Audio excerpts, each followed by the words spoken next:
যেটুকুন জল থাকবে সেটুকুন আমার আবার রান্নার সময় দরকার লাগবে, সেই জন্য আপনারা একটু জলটা বেশি করে দেবেন।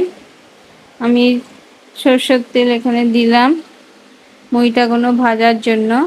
ওইদিকে মইটা আমি অন্য একটা সাইডের ওভেনে আমি বসিয়ে দিয়েছি, সেগুলো সেদ্ধ হচ্ছে। আমি এখানে কড়াই তেল বসালাম, মইটাগুলো আমি ভেজে নিচ্ছি, একটা একটা করে দিয়ে দিচ্ছি।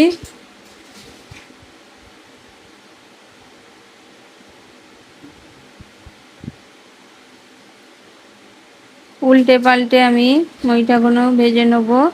এক পিঠ হয়ে গেলে আর এক পিঠ উল্টে দেবো।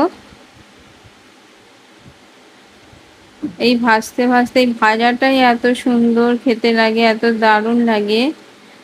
আমি তো ভাজছি এইদিকে আমার বাড়ির লোক এই ভাজাই গরম গরম পরিবেশন করছে।